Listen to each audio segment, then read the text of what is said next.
Olá, Grupo 7, eu sou o Thiago, psicólogo e neuropsicólogo aqui. Hoje nós trouxemos um treinamento de como criar ambientes acolhedores para pessoas com transtorno do espectro autistas e também com deficiência. Esse treinamento ele foi gravado, ele vai ser disponibilizado para vocês, onde vai ser importante vê-lo para melhorar o nosso atendimento, o nosso acolhimento, dentro de todas as nossas bases, dentro de todas as nossas áreas, dentro do que é a nossa empresa. Então, como compreender, como entender, como melhor atender, como também tentar entender o tempo de cada um, para que melhore também não só o ambiente que nós estamos, mas também o ambiente estrutural, social e a nossa convivência uns com os outros. O intuito dessa palestra é mais para a gente conhecer. Por quê? Hoje, devido ao desenvolvimento da nossa sociedade, devido ao advento de muitos acontecimentos, a gente tem tido um boom de algumas... Eu vou usar a palavra anomalia, porque é a que mais se compreende, né? Mas aí eu vou explicar para vocês. Eu gosto muito da etimologia das palavras, então eu vou trazer algumas etimologias para vocês. Nós temos um padrão sequencial de funcionalidades. Por exemplo, neurobiologia básica. Quando o espermatozoide fecunda o óvulo, vira o zigoto. O zigoto vira 2, vira 4, vira 8, 16, 32, 64, 128, 256 e vai multiplicando e vai formando o que é o nosso sistema neurológico. A primeira coisa que forma no nosso corpo é o sistema neurológico. São o nosso cérebro e nossa espinha dorsal. Dentro desse desenvolvimento, às vezes nós temos alguns contrapontos. Por exemplo, algumas questões genéticas que são iguais, o cérebro ali, por mais que ele não entenda, ele vê que já existe uma célula daquela, e ao invés de virar 8, 16, 32, vira 8, 16, 30, ou vira 34. Então, nesse desenvolvimento em que o cérebro ainda está aprendendo quando ele desenvolve, nós temos algumas alterações, que dentro da neurociência nós chamamos de anomalia. E essas anomalias têm causado um boom de algumas... O Google está escutando a gente aí. Então, e acontece esses booms e acontecem essas anomalias. Essas anomalias criam ou doenças, ou más formações, ou transtorno, e etc. Então, com o advento de muitas outras coisas, como hoje nossa alimentação não é tão boa, nós não cuidamos tão bem da saúde, nós temos o advento das telas, então tudo isso vai fazendo com que se altere a biologia ali de quem vai ser a próxima geração, a geração dos nossos filhos, ali, sobrinhos e etc. Com isso, a gente vê que tem crescido o número ali de transtornos ou às vezes até mesmo de algumas deficiências. Por isso, nós precisamos entender como eles funcionam para a gente entregar para eles um bom atendimento, um bom ambiente, para a gente evitar crises. E aí, daqui a pouco a gente vai entender o porquê que é importante a gente evitar isso. Beleza? Já me apresentei e vou pular essa parte.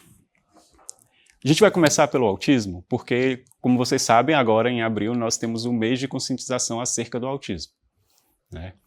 E aí, o que é o autismo? O autismo ele é um transtorno do neurodesenvolvimento, ou seja, a gente nasce com ele.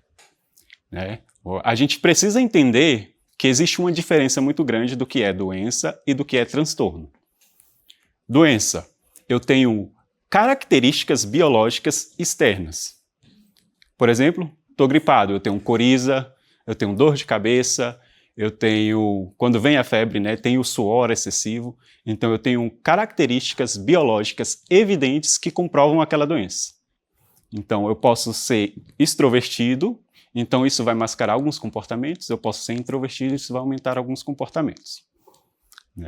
Quando a gente fala do transtorno do espectro autista, a gente vai falar de um transtorno de linguagem. Beleza? Nós temos 3 prejuízos principais no autismo, que é a comunicação, a interação social e os comportamentos. Por que é um transtorno de linguagem? Por que a gente fala que é um transtorno de linguagem?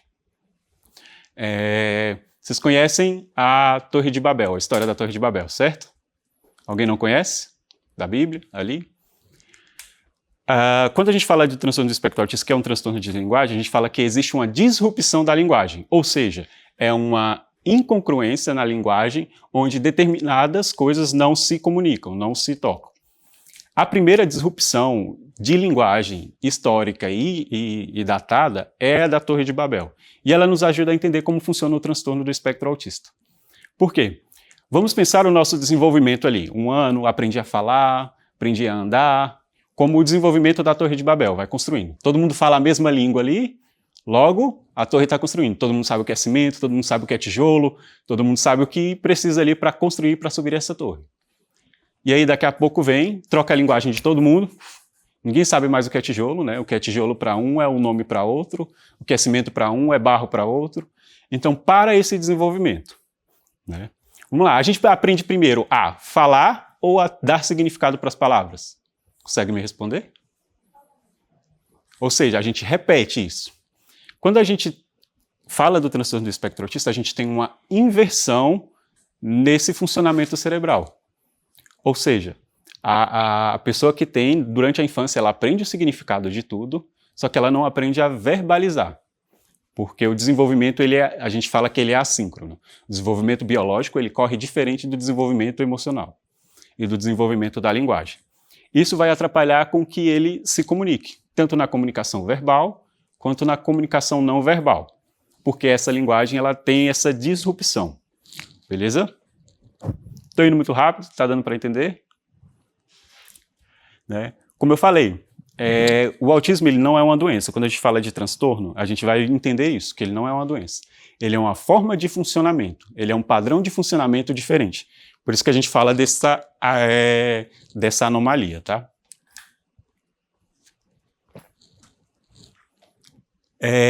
Ele nasce ele é um transtorno do neurodesenvolvimento, então eu já nasci com isso, beleza? Tanto que, quando o paciente chega lá para eu avaliar, um dos critérios que eu preciso responder, e é obrigatório, esses comportamentos que ele tem, esse modo de funcionamento, desde o nascimento? Se sim, ok, tem. Se não, não. Beleza? Eu preciso de uma série de critérios, tá certo? E aí, entra naquilo que eu diferenciei para vocês, de transtorno para doença. Não existe um marcador biológico para qualquer tipo de transtorno, seja TEA, seja TDAH, seja transtorno de personalidade. Pode ser que algum acidente impacte e cause um transtorno, só que aí não vai ser do neurodesenvolvimento, ou vai ser da personalidade, ou vai ser neurodegenerativo, e por aí vai. Nem todo autista ele vai ser não verbal. Nós vamos dividir ali o autismo em níveis de suporte. Por quê? Como é um transtorno de linguagem, e aí a gente vai falar muito de uma coisa que a gente chama de linguagem pragmática. Explico para vocês. O que é a linguagem pragmática? O quanto eu entendo do ambiente que eu estou e como eu lido naquele ambiente. Por exemplo, aqui, a forma do que eu falo, medir o volume da minha voz, falar para vocês numa linguagem que vocês têm, entender como eu posso mudar a minha explicação para quando parecer mais entediado ou quando vocês fazerem uma cara de confuso daquilo que eu falei, eu mudo a forma de explicar. Isso é linguagem pragmática. Por quê? Estou conseguindo observar o ambiente, entender os contextos e mudar isso. E aí, quando a gente fala disso, da linguagem, né, a gente tem essa assincronia e essa anomalia que é possível que, dentro do transtorno do espectro autista, ele aprenda a falar uma língua que ele nunca viu.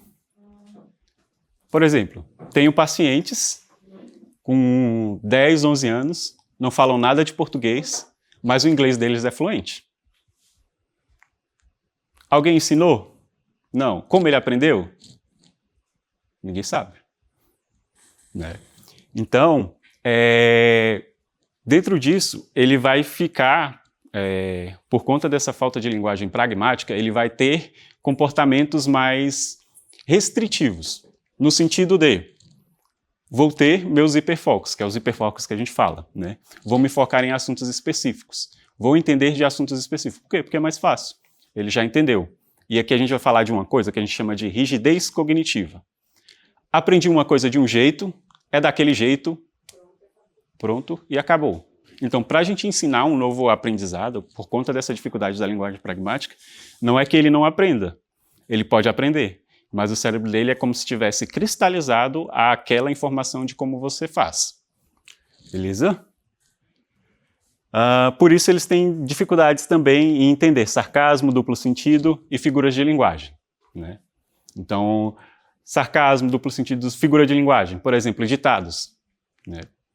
Em um dos testes de inteligência, sobretudo, que a gente fala para as crianças, nós temos uma pergunta que fala bem assim.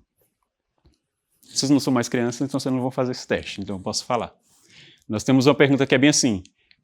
O que quer dizer a expressão uma andorinha só não faz verão? Eu falo, não faz sentido. Uma andorinha só não faz verão. Não tem a ver o que, né, as crianças falam. Não tem a ver. Verão é a estação do ano, andorinha é um passarinho. O passarinho não controla o tempo, então não faz sentido. Então eles tendem a entender mais de forma literal. Sarcasmo. Aqui a gente vai ver que o não entendimento do sarcasmo é um ponto de inteligência. Nós usamos da inteligência ali. Por quê? Quando a gente usa sarcasmo e ironia, né, eu tinha um professor que ele falava, né, que o sarcasmo e a ironia é um dardo envenenado de efeito retardado. Ou seja, você usa o sarcasmo e a ironia para ferir aquela pessoa com algo que você falou, só que ela só vai entender depois, porque é sarcasmo, é uma ironia. Então, por conta dessa dificuldade de linguagem, ele não vai entender o sarcasmo nem a ironia, e aí a gente vai entrar num ponto que é a ingenuidade. A linguagem pragmática afeta a ingenuidade. Por quê? Vai ter pouca noção de perigo. Aqui é um prédio de 3 andares. Tá pegando fogo.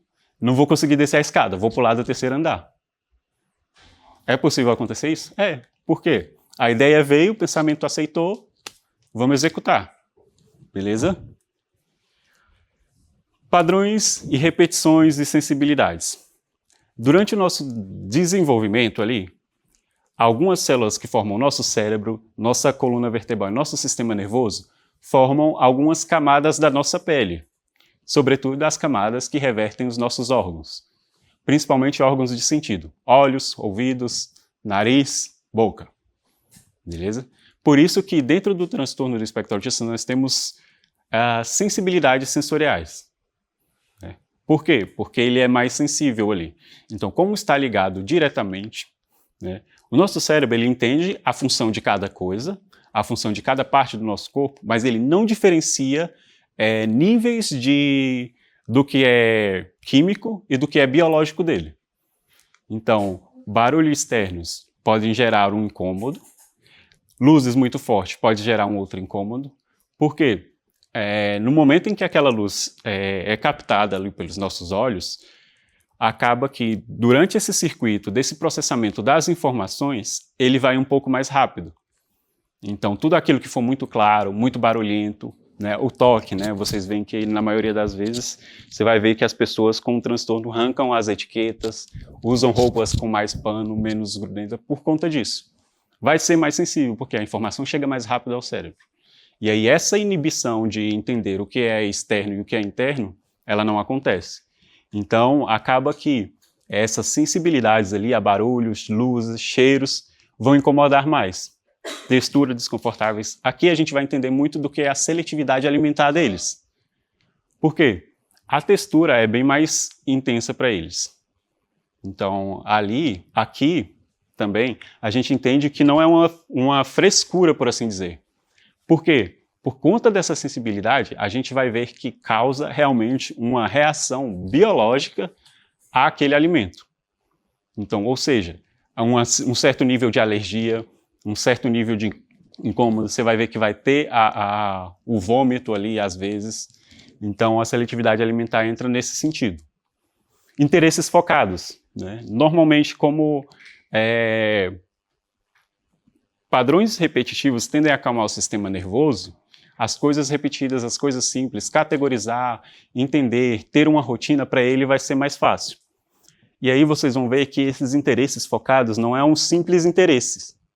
Porque quando você olha para dentro do que é o autista ali, os interesses dele são categóricos. São sempre coisas que têm categorias. Para a gente não faz tanto sentido, mas para ele vai fazer. Por exemplo, dinossauro. Dinossauro tem espécies, tem formas, tem tipo de alimentação, cores, época. Então, tudo que for categoria para ele, vai haver um interesse. Astronomia. Né? Astronomia, nós temos uma vastidão de coisas. Nós temos a questão de interpretar satélites, estrelas, como forma a Via Láctea, outras constelações, e por aí vai. Tudo exige uma categoria, né? E aí a gente tem os mais aleatórios também, como o horário de ônibus. Por quê? Tem um horário, hora que ele sai, hora que ele volta, às vezes quem é o motorista, né? Então vai sempre ter a ver com algo que ele possa categorizar, que tenha um começo, um meio e um fim, possa hierarquizar aquilo ali. E normalmente esse conhecimento vai ser muito profundo. E aqui, o que vocês vão mais ver, principalmente ali na galera da área da inspeção. Por quê? Balançar os braços, bater as mãos, balançar a cabeça. Em alguns níveis do autismo, vocês vão ver que eles têm muito o padrão de ficar balançando aqui. Aí, às vezes, você está ali na inspeção e ele está balançando. Aí você, se você puder, fica quieto, mas não. Movimentos repetitivos tendem a acalmar o nosso sistema nervoso. Qual é a primeira coisa que a gente faz quando a gente está ansioso? Não é balançar a perna? A gente fica ali balançando a perna o tempo todo. Isso é para quê? É para acalmar o nosso sistema nervoso, né? Por quê? Dentro do que é essa inquietude, né, vou voltar um pouquinho na explicação do sistema nervoso, que vai ficar mais fácil de você entender. Nós temos dividido o nosso sistema nervoso autônomo. Isso, no sistema nervoso autônomo. No sistema nervoso autônomo eu tenho um sistema nervoso simpático e parasimpático. Sistema nervoso simpático, luta e fuga. É a hora que a gente está ansioso, precisa lutar, né? Daqui a gente entende muitas expressões. Já ouviram, né? A galera que é mais velha vai ouvir, né? Ficou branco de medo. Lembram dessa expressão? É justamente por isso. Por quê? O sistema nervoso simpático ali, ele tira o sangue do seu rosto. Por quê? Você vai lutar ou fugir. O sangue precisa estar onde? Nas pernas e nos braços. Então aí a pessoa fica branca. Por quê? Porque, preciso correr. Quando a gente fala dessa, voltando na sensibilidade, a gente vê um cérebro do autista muito sensível também. Ou seja, é um excesso de atenção. Então ele está ali com vocês, o cérebro dele está prestando atenção no carrinho que está sendo arrastado, na pessoa que está atrás dele, no apache que está do teu lado, que está inspecionando outra pessoa. Ele está prestando atenção em tudo. Então isso gera uma sobrecarga nele. Para que ele consiga regular essa atenção dele, ele começa a fazer movimentos repetitivos. Falas repetitivas aqui. A gente vai ver que muito por conta dessa dificuldade da linguagem, às vezes ele precisa falar para ele mesmo aquilo que você falou. Ou seja, quando ele repetir o que vocês falam ali na inspeção, não é que ele está imitando e tirando onda com vocês, não. Ele está explicando para o cérebro dele mesmo aquilo que você acabou de pedir. A gente chama isso de ecolalia, que é o quê? Normalmente a gente fala uma frase para a criança. Vai tomar banho e depois escova os dentes. Aí a criança olha para a gente e fala, escova os dentes. E fala no mesmo tom, na mesma forma que a gente falou. Porque ele está explicando para ele, novamente, dentro dele, que é aquela informação que você falou, porque o cérebro dele não entendeu, né? Então ele vai repetir muitas vezes as frases. E a rotina rígida. Aqui a gente vai falar que ele necessita muito de previsibilidade. Então ele precisa entender, né? Principalmente na questão do viajar. Ele vai ter que sair de casa, né? Aqui em Brasília de manhã o nosso trânsito é uma maravilha, né? Então ele vai pensar no tempo do trânsito, ele vai respeitar rigidamente aquilo que escreve nos nossos bilhetes de passagem. Por favor, chegar 2 horas antes do voo, para não ter intercorrência. Então, se o voo dele é 8 horas, 6 horas da manhã ele está lá perturbando vocês. Por quê? Ele vai obedecer tudo rigidamente. E isso é para acalmar também a ansiedade dele. Por quê? Ele não saber o que vai acontecer dá margens para a interpretação dele. Dando margens para a interpretação dele, ele vai pensar coisas assim que não tem nada a ver. Então, a gente dá poder ali para ele pensar em muitas coisas, vai fazer com que ele cada vez mais fique mais ansioso. Então, ele vai ter horário para acordar, ele vai ter horário para ir, né? Vocês já assistiram aquela série The Big Bang Theory? Sim. Vocês lembram do Sheldon? Sim. Certo? O Sheldon, ele vocês querem entender o transtorno o Sheldon, ele tem uma dupla excepcionalidade porque ele tem altas habilidades também. Mas você entende isso, né? Tanto que se você ver, tem um episódio né, que retrata muito isso, que é o quê? É o dia que os amigos dele do trabalho recebem o horário dele, o cronograma de banheiro dele. Então, tipo assim, a hora que ele precisa fazer as necessidades fisiológicas dele, todo mundo sabe. A hora que ele toma banho, todo mundo sabe. A hora que ele sai de casa, todo mundo sabe. A hora dele dormir, todo mundo sabe. Porque ele precisa ter esse padrão para ele não ficar ansioso. E aí, na questão da linguagem também, tem um outro exemplo muito bom. Que tá todos os amigos dele num bar, né? E ele chega e ele fala, desculpem o atraso. Aí todo mundo, ai meu Deus, o que aconteceu? Ele fala, não queria vir. Entende? Então, isso acaba sendo cômico por isso. Né? Antigamente, né, eu tinha uma estagiária, né? E aí eu estava avaliando uma criança, para vocês entenderem um pouco dessa linguagem, da linguagem pragmática. E aí eu atendendo as crianças, né, eu fiz 3 sessões com a criança, e aí os pais, aí chegou junho, julho ali, a época de viagem, né? Falou, a gente vai dar uma pausa aqui e volta no final de junho. Eu falei, não, tá bom, já terminei de avaliar aqui, não vai alterar na avaliação. Ele volta depois de julho, essa criança. Aí ele chega, tio, a viagem foi muito massa, não sei o quê, lembrei do senhor lá, porque o senhor falou disso, disse disso. E a minha estagiária chegou e falou bem assim pra ele, e de mim, você lembra? Ele, não. Aí ela, por quê? Porque não fazia necessidade de eu decorar seu nome. Desse jeito, sim, direto, no meio da recepção cheia, assim. Direto, sem nem filtrar nada. Isso é linguagem pragmática. Às vezes a gente vai falar aquilo que não tem necessidade. Beleza? É importante a gente entender também que ele vai entender, muito por conta dessa linguagem pragmática, ela vai entender e vai se conectar de forma diferente com o outro. Beleza? Expressões faciais, tom de voz e ironia, não vai entender. Preferir atividade solitária ou com poucas pessoas, muito por conta disso. Sensibilidade sensorial. Cansa muito socializar. Por quê? Espera-se uma certa normalidade. Então, ter que entender, processar tudo, locais muito barulhentos, shows, festas, né? E nesse sentido dessas percepções, pode causar até comportamentos biológicos. Assim. Tenho pacientes que ficam 5 dias sem sair de casa, depois de ter ido para um show. Do tanto que o processamento sensorial dali foi grande. Beleza? Jeito diferente de mostrar afeto ou carinho. Né? Muito por conta disso, da linguagem pragmática. O que é carinho para ele, não é carinho para o outro. Então ele vai se sentir ali diferente. E aí, a gente tem um outro ponto também, que nós vamos precisar ter cuidado, que é justamente também a questão da deficiência dentro do ambiente aeroportuário. Né?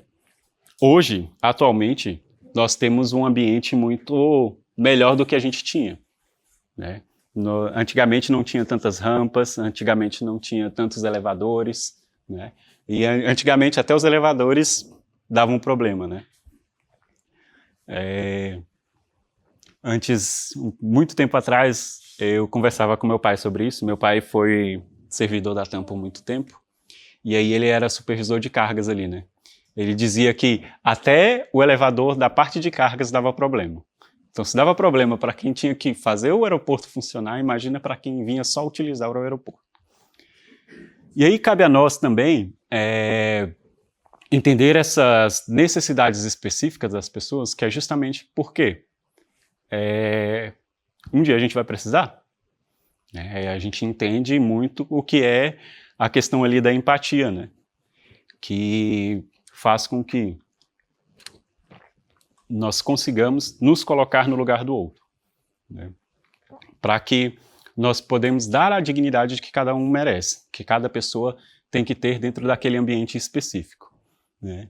E aí, às vezes, né, as necessidades vão ser uma cadeira de roda, uma comunicação ruim, né? Ali, às vezes, a gente teve, eu até esqueci de trazer um pouco, eu ia trazer os laços que a gente vai ver muito, né?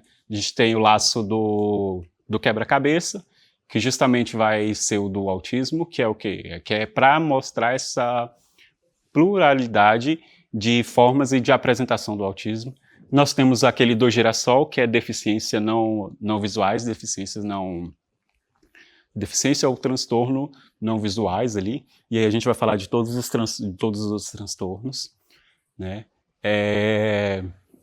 E aí a gente tem as que a gente consegue ver, que são as físicas, as mais visuais, né?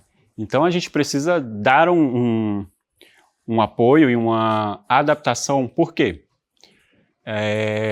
Às vezes ali pode ser que trave uma cadeira de roda da vida, né? Às vezes ele não consiga comunicar para onde ele quer ir para vocês ali, então a gente precisa ter isso, né?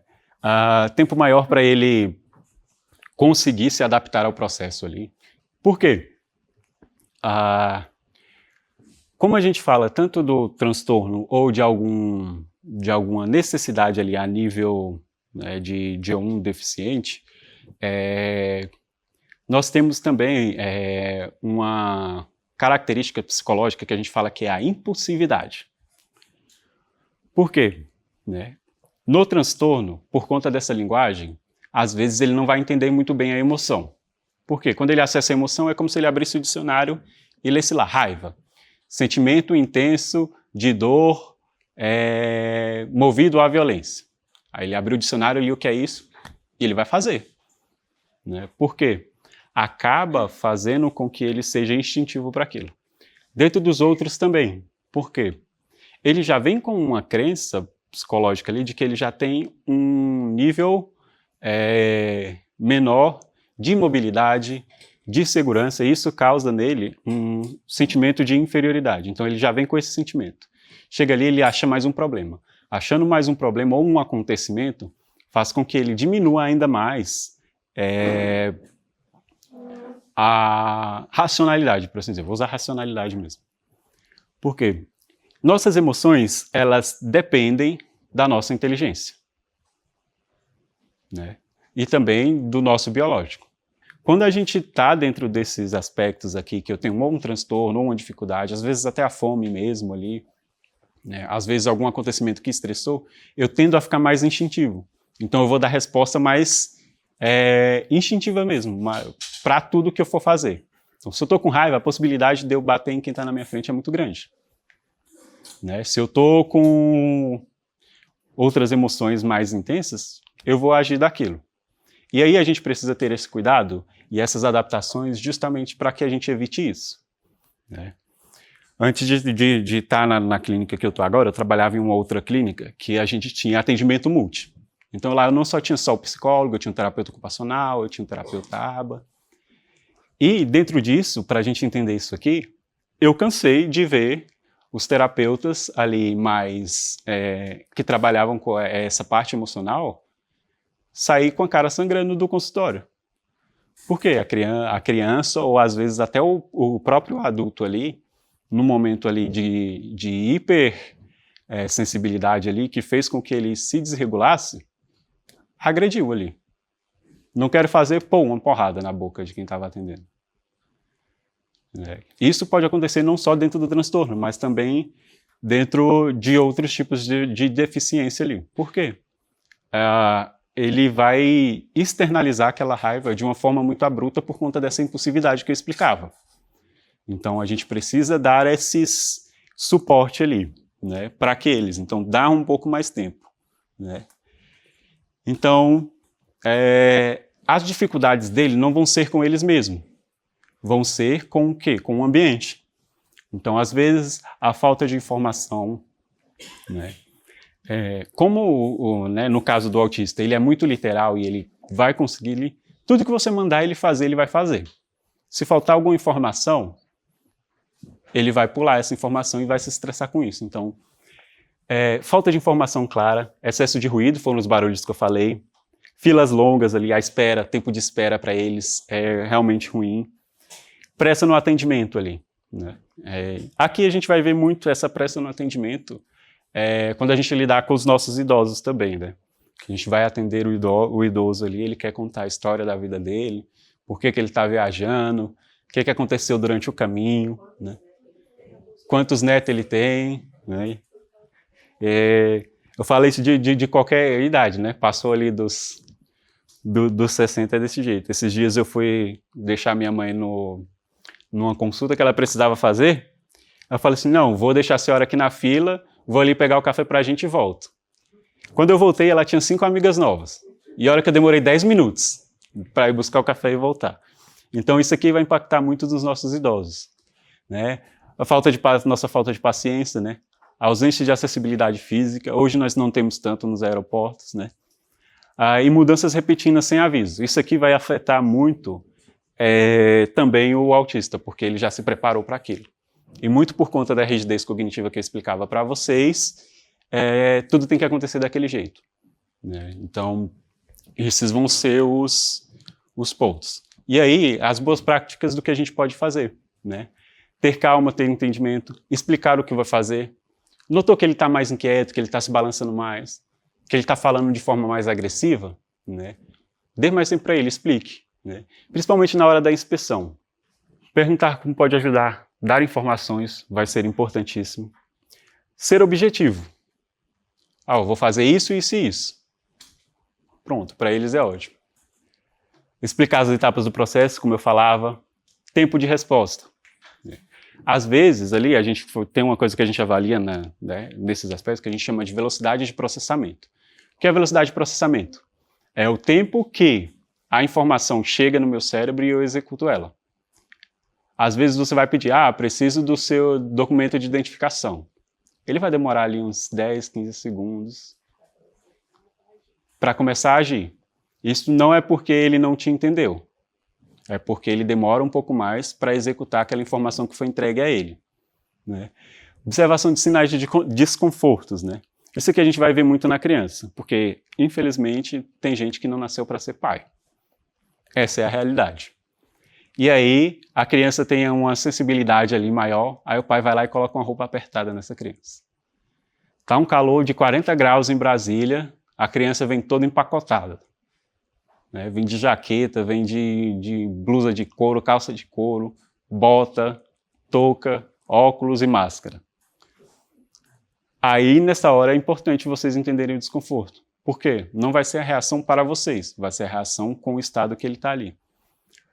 Às vezes ali vai estar um pouco mais barulhento também, né? Tem muito voo, às vezes dá uma atrasada, né? E aí fala o que vocês costumam fazer. Como agir? Vai entrar muito dentro desses aspectos que eu falei para vocês. Reduzir os estímulos ao redor. Nós temos hoje, se eu não me engano, são 13 ou 14 aeroportos que nós temos a sala de descompressão sensorial, que é uma sala específica para os autistas, né? Isso vai aumentar, parece que agora, porque, se eu não me engano, a ANAC obrigou a ter em todos os aeroportos agora essa sala. Falar pouco e com calma. Dar espaço físico e seguro. Isso aqui vai ser importante, muito por conta disso que eu falei para vocês agora. Para vocês evitarem serem agredidos mesmos.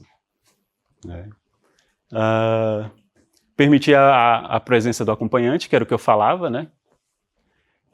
Acionar a equipe específica, né? Vocês têm supervisores quase sempre ali o tempo todo com vocês. Notou isso? Notifica ele. Pode acontecer alguma coisa.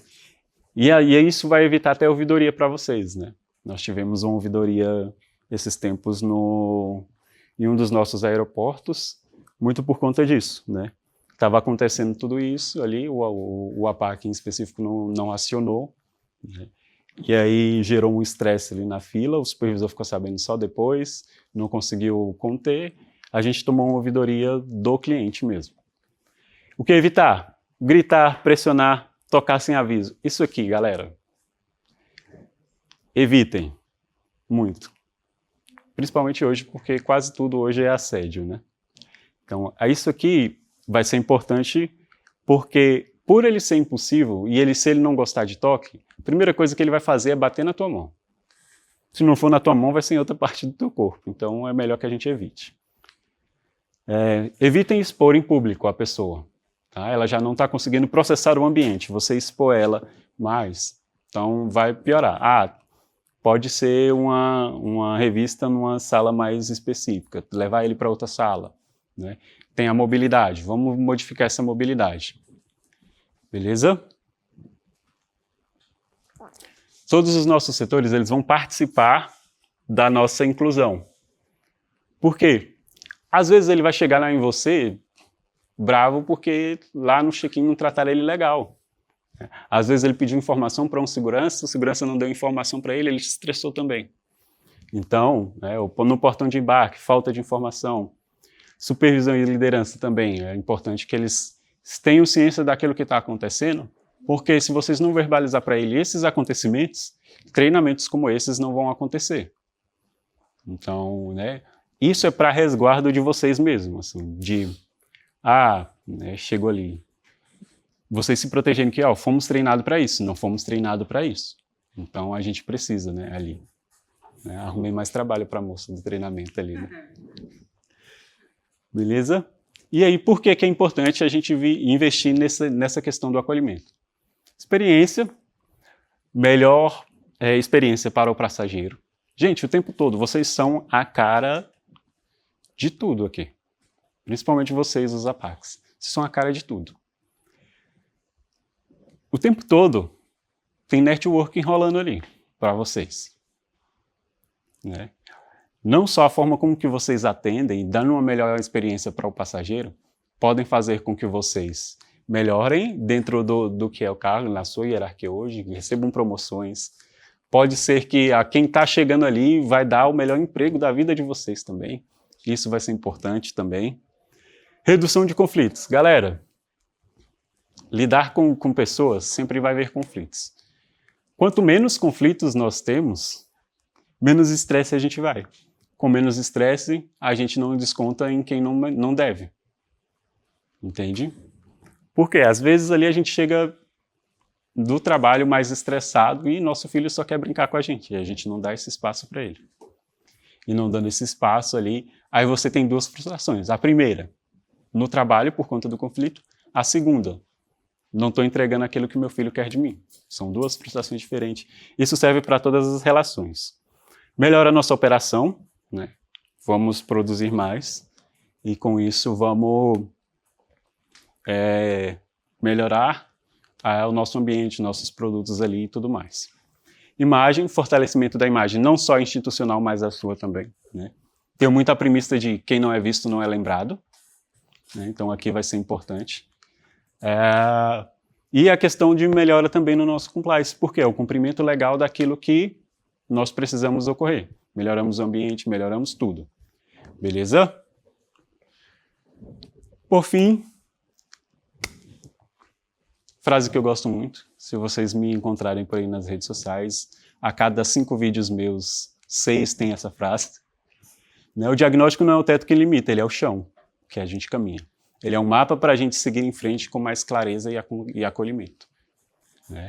Independente do diagnóstico, seja doença, seja transtorno, ele me mostra como eu funciono, o que está acontecendo. Ele não pode me limitar.